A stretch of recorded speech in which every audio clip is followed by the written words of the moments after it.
नमो बुद्धाय। प्रिय दर्शनी अशोका। जय भीम साथियों।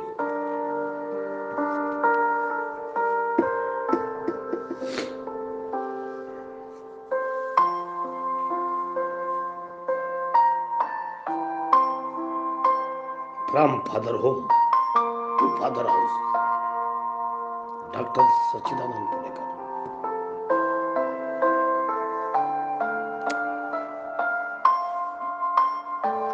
आफ्टर मेडिटेशन 3:18 से मैं आपका स्वागत करता हूँ। Good morning, good day. ताजगी हवा के साथ एक सुंदर वातावरण, ठंडी भरे मौसम में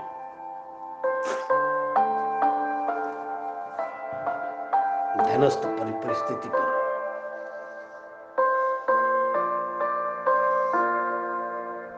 ध्यान के अंतर यात्रा का मार्ग, एक कहानी जो बदल देगी आपका जीवन। The path of the inner way. ध्यान में अंतर यात्रा का मार्ग।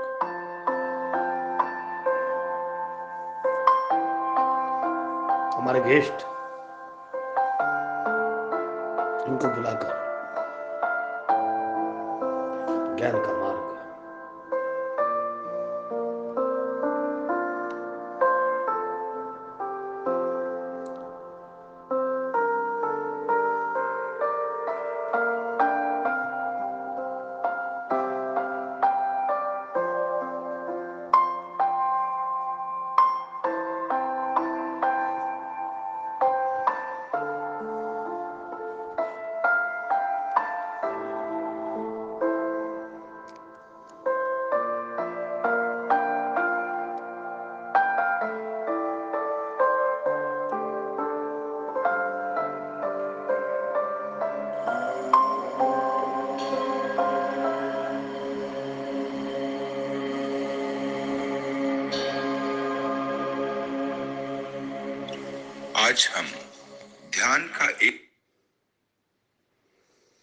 आज हम ध्यान का एक ऐसा प्रयोग करते हैं जिससे निश्चित ही आपको सफलता मिल सकती है। शर्त सिर्फ इतनी है, भले ही ध्यान का प्रयोग बहुत छोटा सा हो, बहुत ही सरल है, जिसे कोई भी कर सकता है और सफल हो सकता है। लेकिन बिना उसके बारे में जाने, उससे समझे, बिना इसकी तैयारी किए कोई भी इस ज्ञान में उतर कोशिश करेगा तो कोई संभावना नहीं उस सफल हो सके। इस ध्यान की किमिया को समझना इससे ज्यादा आसान कुछ भी नहीं। लेकिन आप इतनी जल्दी में इतनी तेजी से भाग रहे हैं, इसलिए आप कभी समझ नहीं पाएंगे। अपने मन की दौड़ को रोक दे, रुक जाइए, ठहर जाइए, थोड़ी विश्राम में चलिए। कोई जल्दी नहीं। जीवन में कितना समय आपने खराब किया, ठीक से विचार कर लीजिए। अगर ये थोड़ा सा समय और खराब हो जाएगा तो कुछ फर्क नहीं पड़ेगा। सच्चाई यही है कि आज तक आप अपना थोड़ा सा ही समय पूरा नहीं दे पाए। उस दौरान भी आपका मन आपके विचारों में भागता रहा और आप सरल से सरल बातों को समझने में असमर्थ हो जाएंगे। अगर आप चाहते हैं आज ध्यान समझ जाए तो और यही आपका उद्धार हो जाए, क्योंकि इसके बिना आपको कभी कहीं कुछ नहीं मिलेगा। सब कुछ आपके सामने मौजूद है, बाद में भी आप चुपते रहे। अगर आज भी नहीं समझ पाए तो आगे भी चुपते चले जाएंगे। अभी मैं आपसे बोल रहा हूं, ठीक अभी से इसी क्षण से आप ध्यान में उतरना शुरू कर दीजिए। मेरी आवाज पर ही आपका ध्यान को पूरा तरीके केंद्रित कर दे। मुझे सुनते सुनते गहरी शांति में प्रवेश करते जाइए, ताकि जब अंत में आप ध्यान का प्रयोग करेंगे, आपके मन की सभी पूरी तरह तैयार हो जाएंगे, जिसमें ध्यान का अंकुर उग सके। एक तरफ है आपकी जिज्ञासा और दूसरी तरफ है आपकी प्यास। जिज्ञासा बेकार है, न जाने क्या क्या जाने की जिज्ञासा होती रहती है। कभी आप सोचते हैं संसार को किसने बनाया, या परमात्मा कहाँ है, क्या करता है। ठीक एक तरह से दिमाग की खोज उठती है, फिर उससे ही अपने से शांत हो जाती है। मेरे लिए इसके कोई अर्थ नहीं। मैं आपकी प्यास बुझाना चाहता हूँ। जिज्ञासा अपने से ही मिट जाती है, लेकिन प्यास, जिज्ञासा है तो आप समझना चाहेंगे कि पानी क्या है, पानी में अंग्रेजी में क्या कहते हैं, हिंदी में क्या कहते हैं, पानी की परिभाषा क्या है। लेकिन प्यास लगी है और कोई आपको समझाने आएगा, अंग्रेजी में इसको वाटर कहते हैं, हिंदी में पानी कहते हैं, जल कहा जाता है। आपको समझाने लगेगा पानी नदी तालाब झरनों में पाया जाता है, पानी की परिभाषा समझ जाएंगे तो क्या होगा। आप कहेंगे तो जाने दो परिभाषा, मुझे नहीं चाहिए, मुझे प्यास लगी है, मैं मर रहा हूं।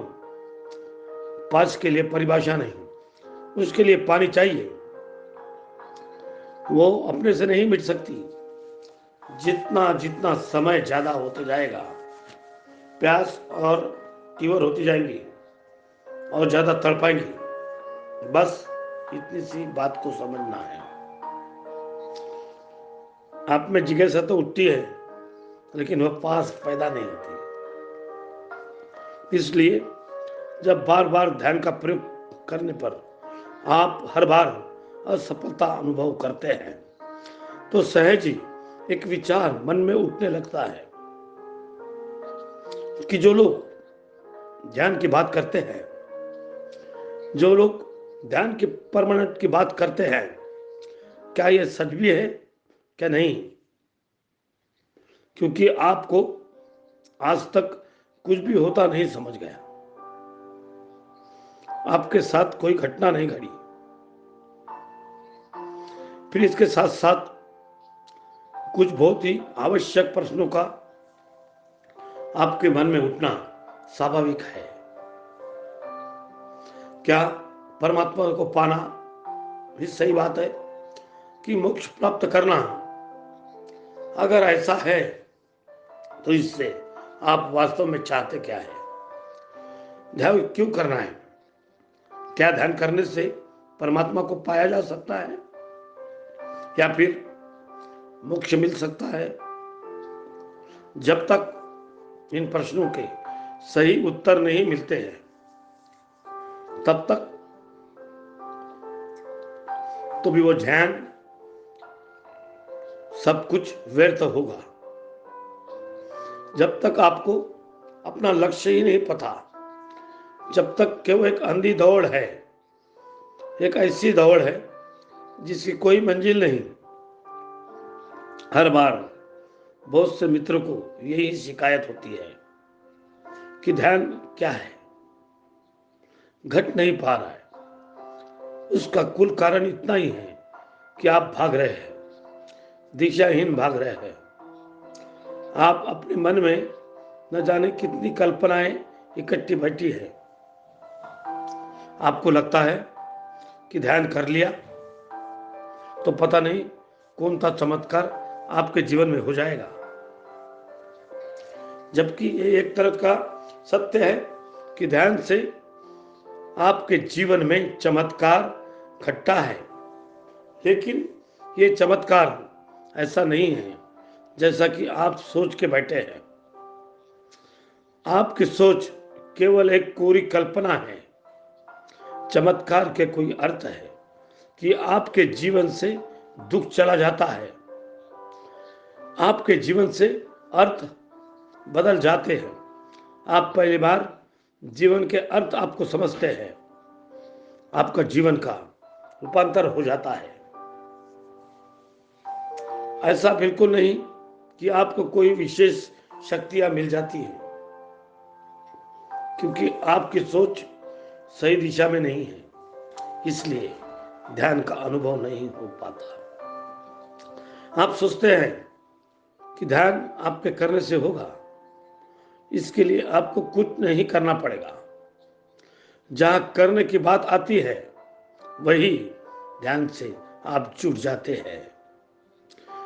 ध्यान का अर्थ है जहां आप सब कुछ करने से बाहर होते हैं, जहां आप मिट गए। जब आप ही नहीं रहे तो ध्यान कौन करेगा?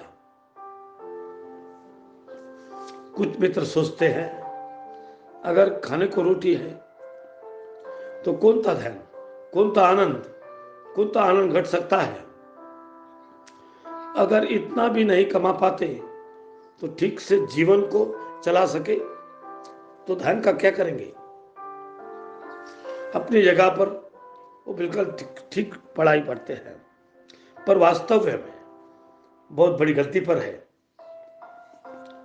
कैसे ध्यान से परमात्मा को पाया जाता है? परमात्मा को पाने का सही अर्थ क्या है? कैसे ध्यान से मोक्ष मिल सकता है? कैसे ध्यान से स्वस्थ प्राप्त हो सकता है? कैसे ध्यान आपको रोजगार के लिए, आपके जीवन के लिए आपको बेहतर बनाता है? कैसे जीवन का रूपांतर होता है?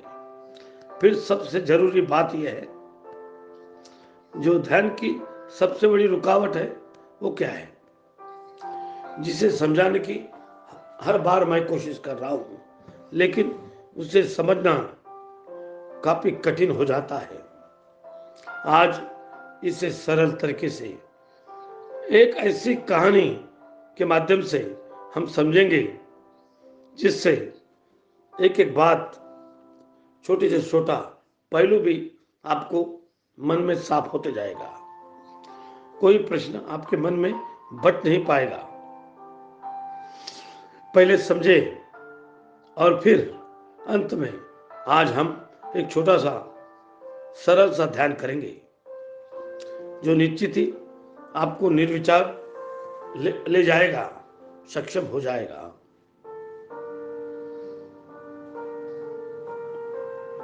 आइए दोस्तों,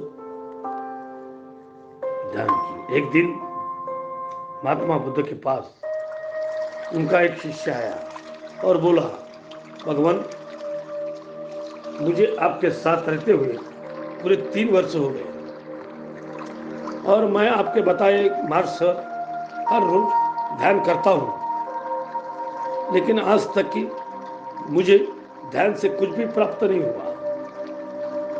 जबकि यहाँ मेरे मित्र कहते हैं कि ध्यान से उन्हें कुछ कुछ मिला है, बहुत कुछ मिला है, लेकिन वो बता नहीं पाते तो क्या मिला है।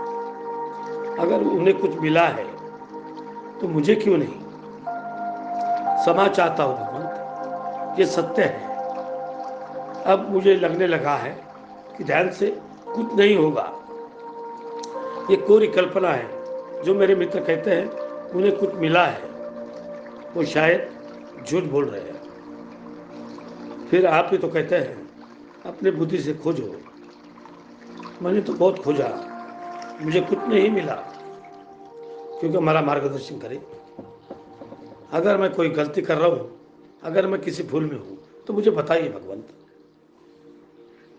बुद्ध ये सुनकर मुस्कुराए और बोले, इसका जवाब मैं कल सुबह की सभा में दूंगा, उसमें तुम जरूर आना। अगले दिन जब सभी भिक्षु सभा में उपस्थित थे तो बुद्ध ने कहा, आज मैं तुम्हें एक कहानी सुनाता हूं। ये कहानी बिल्कुल ही काल्पनिक है, तुम इसे सत्य मत समझना, लेकिन इस कहानी से जो शिक्षा मिलने वाली है वो और कहीं नहीं मिल सकती है। बस उस पर नजर रखना है। एक फकीर अपने ज्ञान के लिए बहुत प्रसिद्ध था, लेकिन कभी उसने कोई शिष्य नहीं बनाया। उसको एक ऐसे पहाड़ के बारे में पता चला जो कि पूरा सोने का बना हुआ है, जिसका शीश हीरे का बना था। इसी पहाड़ से उसे ज्ञान की प्राप्ति हो गई। यह फकीर अकेला ही अपने मस्ती में मस्त रहता था। फिर एक दिन 3 भाइयों ने उस फकीर से निवेदन किया वो उन्हें अपना शिष्य स्वीकार करे, ताकि वो भी ज्ञान को प्राप्त हो सके। फकीर ने गौर से तीनों भाइयों को आंखों में झांका, फिर न जाने क्या सोचकर तीनों को ही अपना शिष्य स्वीकार कर लिया। कुछ दिनों बाद तुम तीनों ने भी अपने गुरु से उस पहाड़ के बारे में पूछकर, जो सोने का बना था उसका शीश हीरे का था। गुरु ने कहा, मैं तुम्हें तीनों को बारी बारी इसका जवाब दूंगा। पूर्व गुरु ने पहले ही शिष्य को कहा, सबसे पहले तुम्हारी बारी है। तुम सीधे ही इस दिशा में जाना और चलते रहना। तुम्हारे रास्ते में कुछ भी आए फिक्र मत करना और बिना किसी तरफ मुड़े सीधे ही चलते रहना। एक दिन तुम उस पहाड़ तक पहुंच जाओगे। उस शिष्य ने अपने गुरु से आशीर्वाद लिया और जैसे गुरु ने बताया उस पहाड़ की खोज पर रास्ता कठिनाई से भरा हुआ था। कितने कंकर, कितने कांटे उसके पैर में चुभते थे, लेकिन वो चलता रहा। कितने कड़े मकोड़े पे उसने काटा, जंगली जानवरों का भय, लेकिन उसने परवाह नहीं की। घने जंगल से गुजरते हुए उसने बहुत भूख लग गई। कुछ जंगल से पैदा करके कुछ वृक्षियों से कुछ फल खाए, अपनी भूख को शांत किए। फिर आगे रास्ते में उसने कुछ सूखे फलों को रखा। जंगल पार करने के बाद वो एक मरुस्थल में पहुंच गया। अब उसका कंठ सूखने लगा। थोड़ा खाना तो उसके पास था, लेकिन पानी नहीं था। पानी दूर दूर तक कहीं दिखाई नहीं पड़ता था। प्यास के मारे उसकी जान निकल रही थी। एक एक कदम भारी हो गया और अंत में तक कर गिर गया। तब उससे पहली बार उसके मन में एक ख्याल आ गया, क्या गुरु ने सही रास्ता बताया या नहीं? कहीं गुरु ने भटकाई तो नहीं दिया? अब चलने की हिम्मत नहीं रही। लेकिन तभी अचानक वर्षा होने लगी। पानी के बूंदों का उसका चेहरे पर गिरना जैसे अमृत बरस गया। उसने जल्दी से अपने एक पात्र में पानी इकट्ठा किया और पानी पीकर तृप्त हो गया। नए प्राणशील में भर गए और वो फिर से उठा और पूरी ऊर्जा के साथ उसने फसाफस शुरू कर दी। चलते चलते वो एक नदी के किनारे पहुंच गया। अब नदी को पार करना एक विकट समस्या थी, लेकिन फिर भी उसने हार नहीं मानी। कुछ पेड़ों के लकड़ी को काटकर एक नाव तैयार की और उस पर सवार होकर नदी पार करने लगा। ठीक बीच मच धार में नदी में एक बवंडर उठा। तूफान आया और उसने नाव को डुबा दिया। नाव से बाहर गिरकर वो नदी से डूबने लगा। तो एक बार फिर से ये विचार और मजबूत हो गया कि गुरु ने मुझे गलत दिशा में भेज दिया। जब वो डूब रहा था तो अचानक कुछ मछुआरों ने उसे नदी से बाहर किया और उसकी जान बचाई। वो मछुआरे उसे अपने साथ अपने गांव में ले गए। वो सभी बहुत गरीब थे, अपने लिए मुश्किल से खाना जुटा पा रहे थे, लेकिन फिर भी उससे भोजन करवाया और आगे की यात्रा के लिए भी थोड़ा भोजन उसे दे दिया। उसने फिर से यात्रा शुरू कर दी।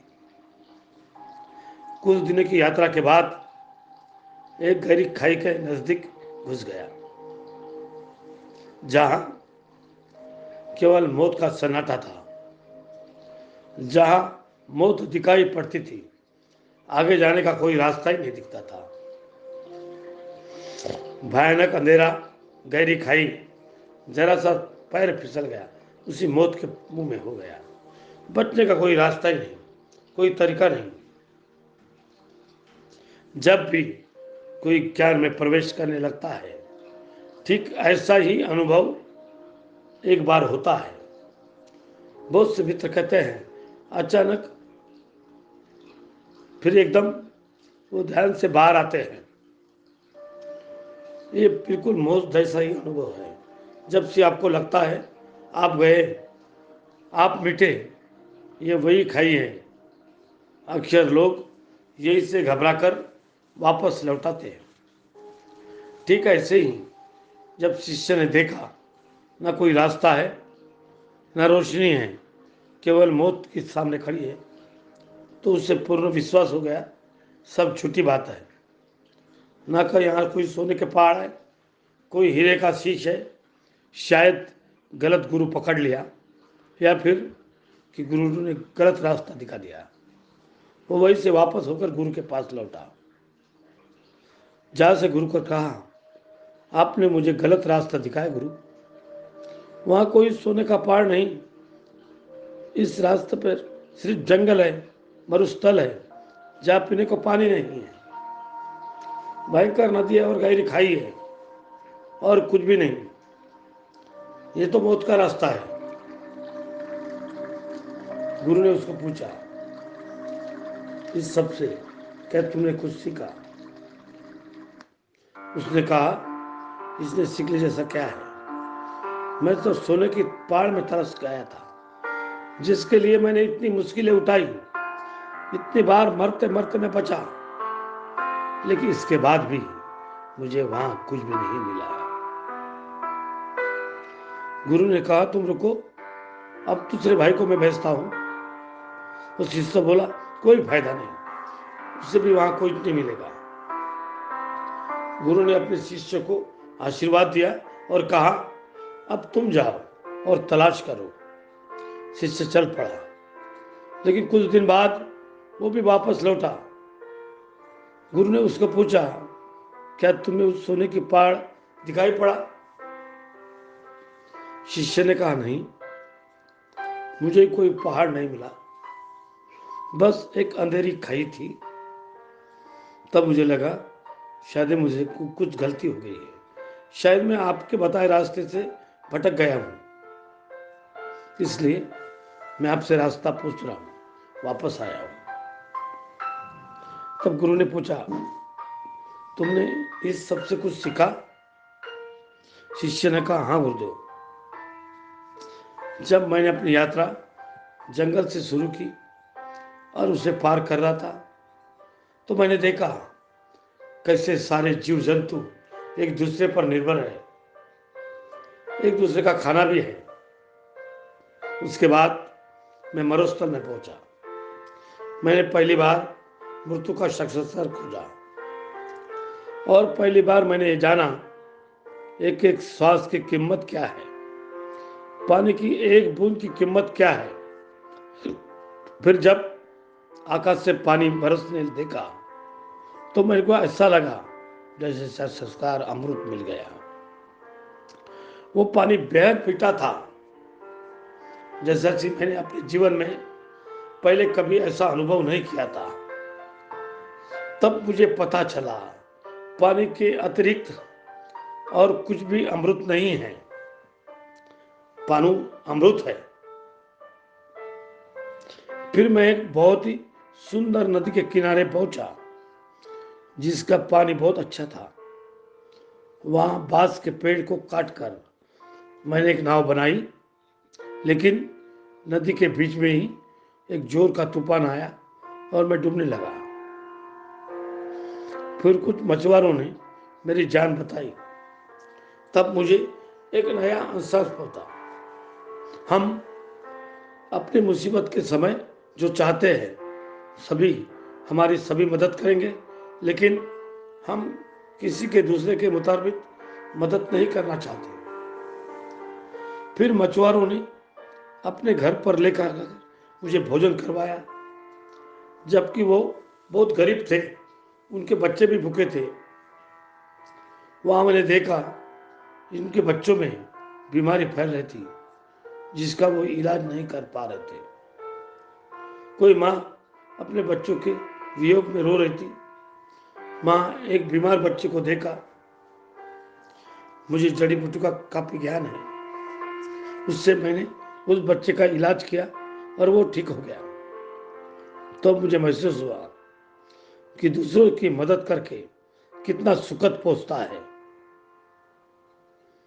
कितना आनंद का अनुभव होता है। जबकि उनके पास खुद के पास पर्याप्त खाना नहीं था, फिर भी उन्होंने मुझे खाना खिलाया और रास्ते के लिए कुछ खाना दिया, जिसे लेकर जब मैं आगे की यात्रा पर निकला, एक गहरी खाई और अंधेरी खाई मुझे दिखी। वहां जाकर आनंद आया। वहां एकदम शांति थी, जैसी शांति मैंने कभी नहीं देखी थी। वहां बस अपनी सांसों की आवाज को मैं सुन रहा था। मैं आनंद से भर उठा, लेकिन उस खाई के पार करने का कोई तरीका मेरे पास नहीं था। इसलिए इसलिए मुझे वापस लौटना पड़ा। कृपया गुरुदेव मुझे बताए, क्या मैं रास्ता भटक गया था?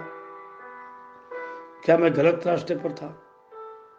गुरु ने कहा, नहीं, तुम बिल्कुल सही रास्ते पर थे। जल्दी ही तुम्हें वो पहाड़ ही मिल जाएगा। गुरु ने अपने तीसरे शिष्य को देखा, उसके आंखें चमक रही थी। तब गुरु ने उसको पूछा,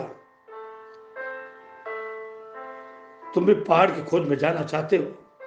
शिष्य ने कहा, हाँ गुरुदेव। गुरुदेव, उस मुझे रास्ते पर सोने का पहाड़ मिलेगा? नहीं, तो ये तो मैं नहीं जानता।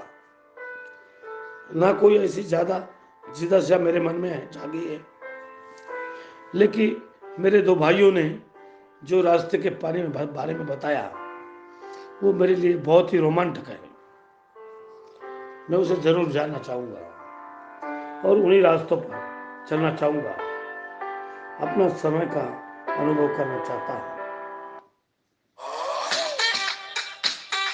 गुरु का आशीर्वाद लेकर यात्रा में निकल गया।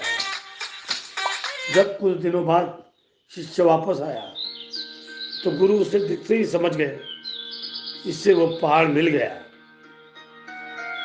उसके चेहरे पर चमक आई थी, असीम शांति थी, उससे जल रही थी, जैसे किसी आनंद का झरना बह रहा था।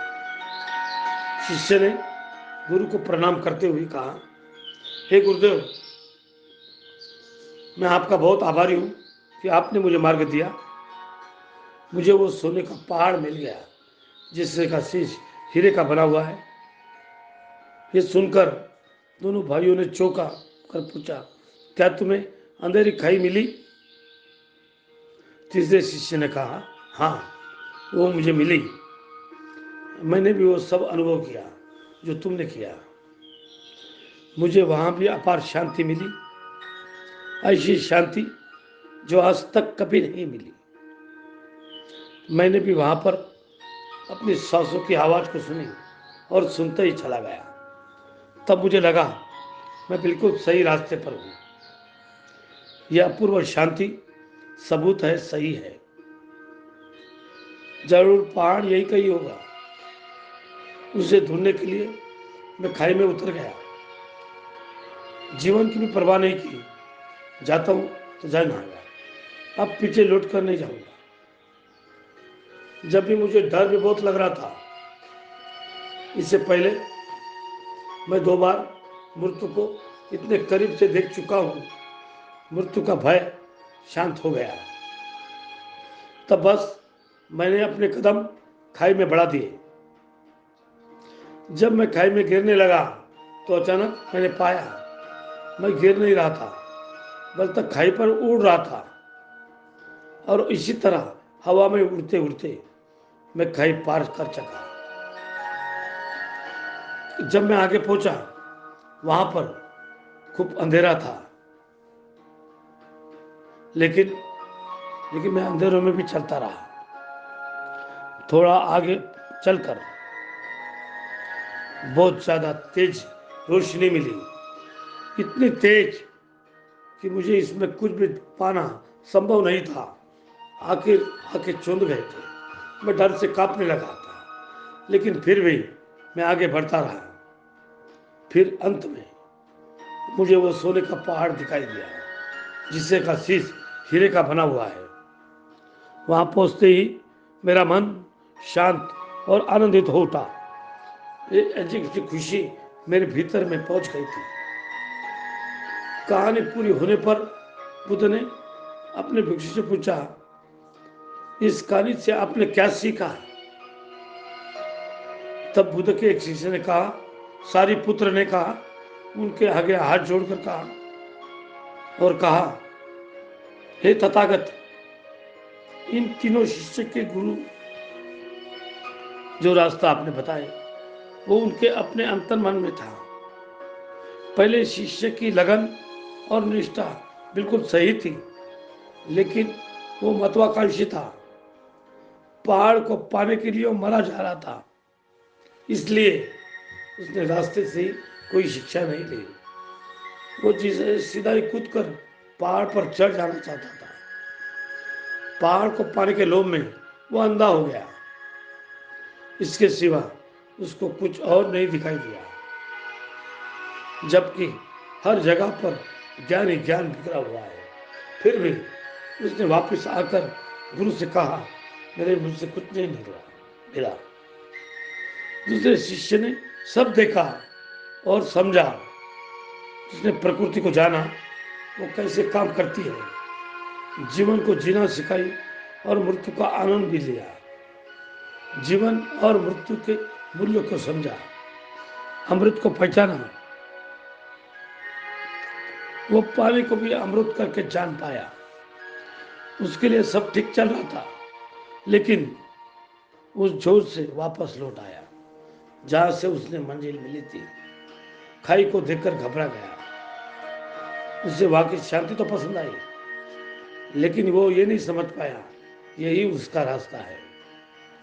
वो नहीं समझ पाया कि मिट जाने की तैयारी इतनी प्योर प्यास कि जीवन को भी दांव पर लगा दे, तभी उसको पाया जा सके।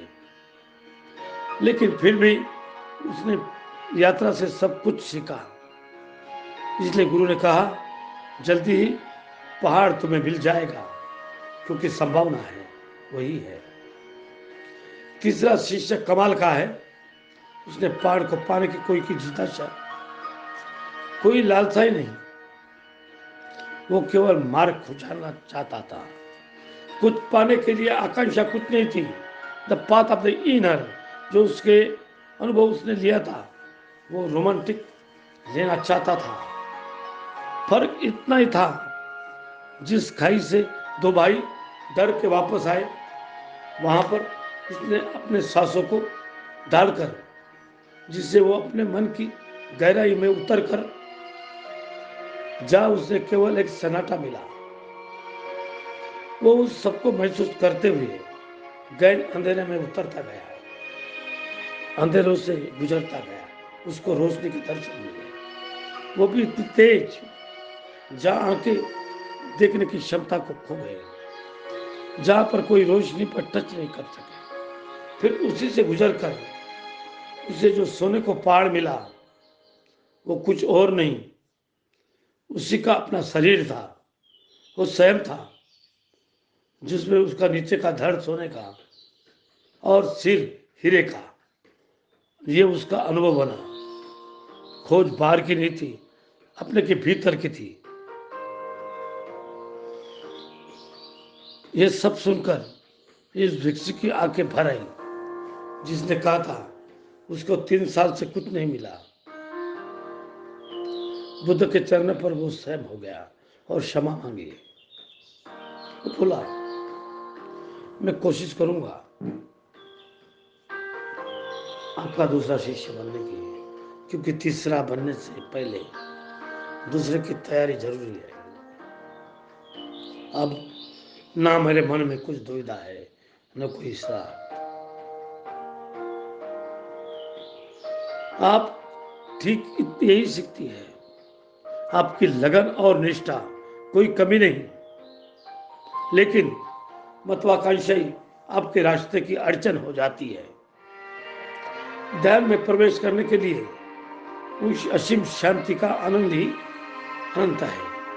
कोई मंजिल की कामना नहीं, रास्ता बहुत है, गहरा है।